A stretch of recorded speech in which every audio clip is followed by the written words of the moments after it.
सच्चाई छुप नहीं सकती अदावत के उसूलों से, खुशबू आ नहीं सकती कागज के फूलों से। नमस्कार, मैं जनपद शिवम गौतम। मैं ऐसा इसलिए कह रहा हूं कि बिहार चुनाव में जिस तरीके के परिणाम सामने आए हैं, उन परिणामों ने कई सारी चीजों को स्पष्ट कर दिया है और साथ ही साथ ये भी तय कर दिया है कि आने वाले 2 हफ्ते बाद जब सुप्रीम कोर्ट में एसआईआर पर सुनवाई होगी, तो फिर सुप्रीम कोर्ट में ये जो विपक्षी पार्टियां हैं, सिब्बल सिंघवी जैसे वकील हैं, प्रशांत भूषण जैसे वकील हैं, या फिर योगेंद्र यादव टाइप के जो तथाकथित समाज सेवक कम पॉलिटिशियंस हैं, इनकी पूरी कोशिश होगी कि सुप्रीम कोर्ट में एसआईआर के मुद्दे पर चुनाव आयोग के खिलाफ सुप्रीम कोर्ट से राहत मांगी जाए। आप कहेंगे बिहार के चुनाव का एसआईआर से क्या लेना है?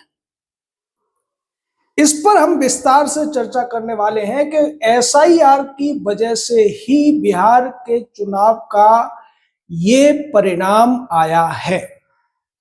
और एसआईआर का विरोध राहुल गांधी वोट चोरी का हल्ला करके इसीलिए करने की कोशिश कर रहा था कि जो विपक्षी गठबंधन था उसको पता था कि जो 60 लाख फर्जी वोट काटे गए हैं, यानी चुनाव आयोग ने जो वोटों की शुद्धि की थी, जिसे राहुल गांधी वोट चोरी कह रहा था, वो दरअसल विपक्षी पार्टियों के जीत का एक सबसे बड़ा हथियार थी। और इस हथियार को छीन लिया चुनाव आयोग ने। दिल्ली चुनाव में भी इस तरीके की बातें खूब सामने आई थी कि एक घर में 200-200 वोटर बने हुए हैं। तमाम शिकायतें हुई थी। तब केजरीवाल और उसकी पार्टी के लोगों ने ये कहा था, जो कि प्रशांत भूषण और योगेंद्र यादव के ही साथी हैं, कि गरीबों के वोट काटने की साजिश हो रही है। लेकिन जब ये फर्जी वोट बिहार में या दूसरी जगह काटे गए, तब ये सुप्रीम कोर्ट पहुंच गए और इसी तरीके के वोटों पर सवाल राहुल गांधी ने हरियाणा में उठा दिया। यानी पूरी पूरी कोशिश की गई थी कि बिहार के लोगों को बरगलाया जा सके, उनमें डर बिठाया जा सके, वोट चोरी का एक फर्जी नैरेटिव चलाया जा सके। लेकिन बिहार की जो जनता है वो पढ़ी लिखी भी है, जो पढ़े लिखे नहीं है वो समझदार हैं।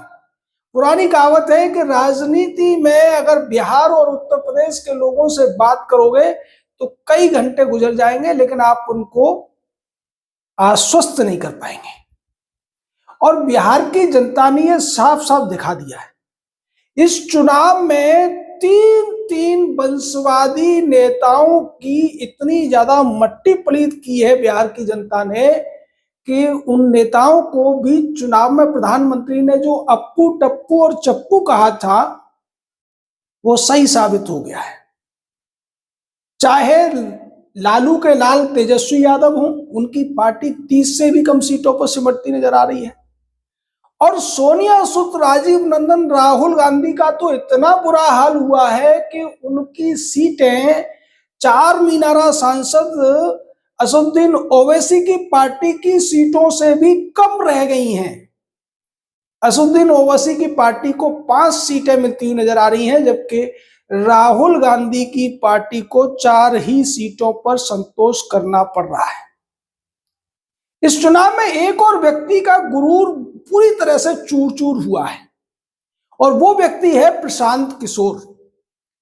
प्रशांत किशोर को यह लगता था कि वो इतना बड़ा चुनाव मैनेजमेंट का कलाकार है कि उसी की वजह से भारत के प्रधानमंत्री बने थे मोदी जी। कई मुख्यमंत्री उसकी कृपा से बने हैं, तो उसने सोचा कि इस बार मैं किंग मेकर बन जाता हूं। अगर ज्यादा सीटें आ गई तो मुख्यमंत्री बन जाऊंगा, कम आई तो किसी भी पार्टी को सपोर्ट देके बिहार की राजनीति में, बिहार की सरकार में मेरा एक कंट्रोल हो जाएगा। इसकी इन बातों में आकर बहुत सारे महत्वाकांक्षी पढ़े लिखे लोगों ने इसकी पार्टी ज्वाइन कर ली। खूब पैसा इसको दिया, खूब चंदा इसको दिया गया और इसने तमाम तामझाम किए, तमाम अपनी मैनेजमेंट की सारी कलाएं उसमें झोंक दी। उसके बावजूद प्रशांत किशोर की पार्टी को खाता खोलने का भी मौका बिहार की जनता ने नहीं दिया। यानी जिस बिहार की जनता को ये प्रशांत किशोर ये मानकर चल रहा था कि ये तो मेरी बातों में आसानी से आ जाएगी, उस जनता ने नीलवटे सन्नाटा का उसको रिजल्ट दे दिया। यानी यहां ये बात भी पूरी तरह से खारिज हो गई कि जो लड़ाई पहले तो पार्टियों में चलती थी, इसलिए कभी जेडीयू कभी आरजेडी का गठबंधन जीत रहा था, क्योंकि वहां पढ़े लिखे समझदार लोगों की कोई पार्टी नहीं थी। इस व्यक्ति ने पढ़े लिखे समझदार लोगों की पार्टी के नाम पर एक पार्टी खड़ी की और उसमें से भी किसी भी व्यक्ति को बिहार के 7.5 करोड़ वोटरों के जो इलेक्टोरल था उसमें से एक भी व्यक्ति नहीं चुना गया। यह साफ तौर पर उन लोगों की हार थी जो एसआईआर के नाम पर पूरे देश में हंगामा कर रहे थे। रिजल्ट आ गए हैं। जेडीयू की तरफ से नीतीश कुमार ही मुख्यमंत्री बनेंगे। उनकी तबीयत थोड़ी खराब है, उम्र का प्रभाव है, हो सकता है उसके बाद कुछ समय बाद वो मुख्यमंत्री का पद छोड़ दें। और ये कोई बहुत बड़ा अचंभा करने की वाली बात नहीं है, क्योंकि जिस तरीके का व्यवहार उनका पिछले 1 साल में हुआ है, उम्र के बहुत ज्यादा बढ़ जाने की वजह से अल्जाइमर जैसी बहुत सी स्थितियां आ जाती है और इसमें कोई गलत चीज नहीं है, ये उम्र का प्रभाव है।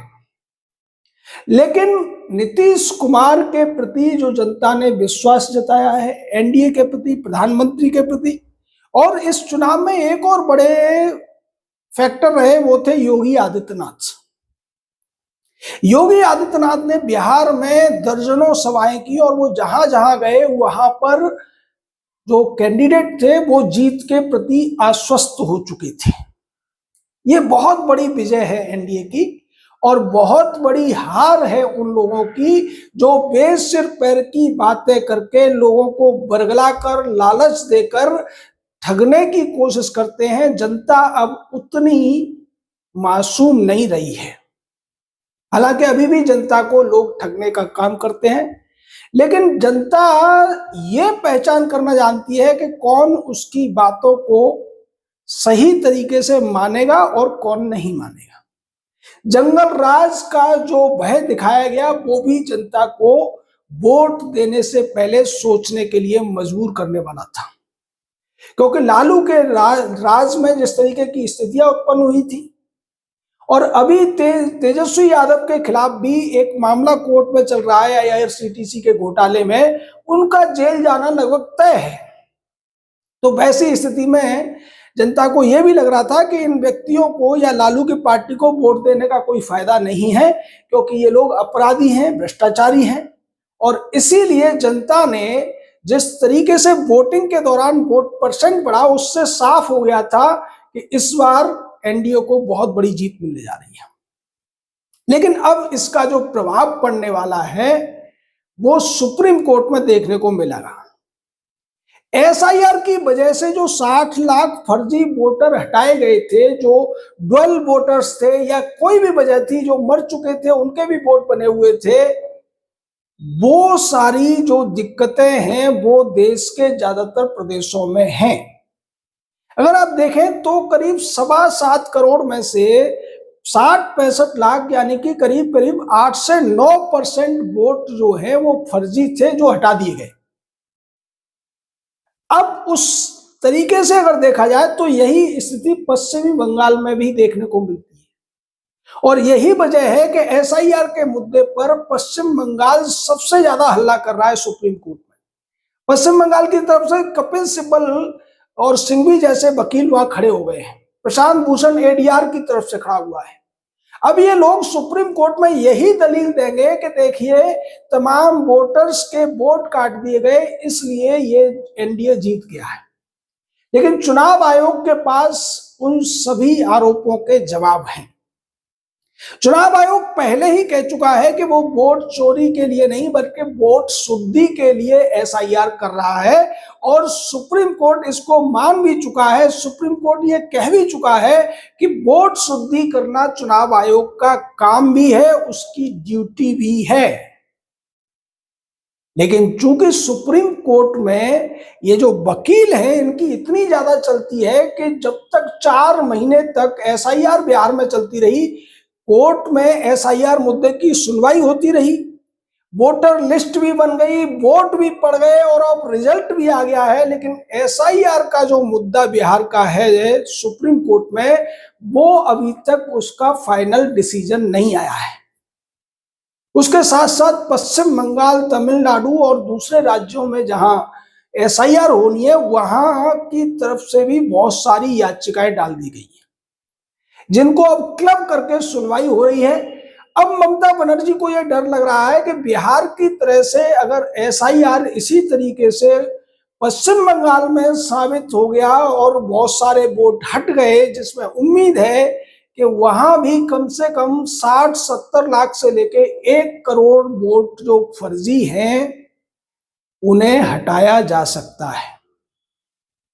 आप इस पूरे गणित को समझिए कि जीत हार का जो अंतर होता है किसी भी विधानसभा में, कहीं कहीं तो 2-4% और कहीं कहीं तो 100-200 वोट से भी होता है। तो अगर 10% फर्जी वोटों को निकाल दिया जाएगा, उनका करेक्शन हो जाएगा, उनका शुद्धिकरण हो जाएगा, तो फिर रिजल्ट पर कितना असर पड़ेगा, यही डर सता रहा है ममता बनर्जी को, जिसकी वजह से वो पश्चिम बंगाल में होने वाली किसी भी तरीके की मौत को एसआईआर के डर से हुई मौत बताने की कोशिश कर रही है। उसके वकील सुप्रीम कोर्ट में ये कहने की कोशिश कर रहे हैं कि ये कम पढ़े लिखे अल्पसंख्यकों के वोट को काटने की एक साजिश है।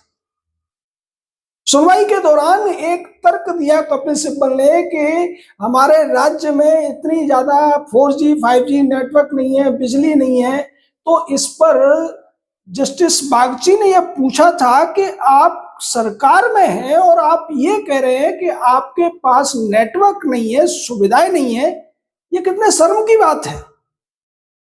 कोई प्रदेश सरकार ये कैसे कह सकती है कि हम सत्ता में हैं और जनता को हम सुविधाएं नहीं दे पाए हैं। तो ये लोग अपने बचाव के लिए इस तरीके के तर्क और कुतर्क दे रहे हैं, उससे सुप्रीम कोर्ट भी समझ रहा है, लेकिन चूंकि वहां पर इन लोगों की बहुत ज्यादा अप्रोच है, इन लोगों के प्रति सुप्रीम कोर्ट का एक सॉफ्ट कॉर्नर होता है, उसकी वजह से ये कार्रवाइयां लंबी खिंच रही हैं और बार बार चुनाव आयोग को धमकी देने की कोशिश की जा रही है।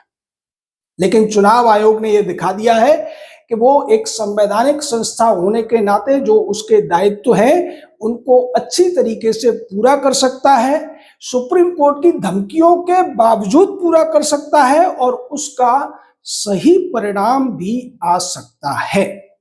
अब चुनाव आयोग के पास एक नैतिक बल है, जनता का समर्थन है, तो इतनी आसानी से एसआईआर के मुद्दे पर सुप्रीम कोर्ट में जो जज हैं उन वकीलों के पक्ष में फैसला दे पाएंगे, इसकी कोई संभावना नजर नहीं आ रही है।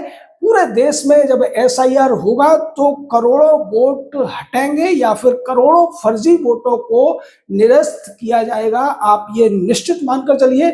बिहार के इलेक्शन ने इस बात की पुष्टि कर दी है कि देश में जो फर्जी वोट हैं उनकी वजह से बहुत सारी गड़बड़ होती है और यही वजह है कि जैसे चोर की दाढ़ी में तिनका होता है, राहुल गांधी विपक्षी गठबंधन की तरफ से इस एसआईआर का खुलेआम विरोध करता हुआ नजर आ रहा है। वो चुनाव आयोग पर वोट चोरी का आरोप लगा रहा है, जबकि इसकी वजह से वोट चोरी रोकने की कोशिश की जाती है, वोट की डकैती रोकी जाती है और वोट अच्छी तरीके से पड़ता है, जो बिहार के चुनाव में साफ तौर पर देखने को मिला है। बिहार में एनडीए की जीत बताती है कि अगर वोटर लिस्ट को करेक्ट कर दिया जाए, शुद्ध कर दिया जाए, तो विपक्षी पार्टियों की वंशवादी राजनीति पूरी तरीके से समाप्त होने के कगार पर पहुंच चुकी है। जय हिंद, जय भारत।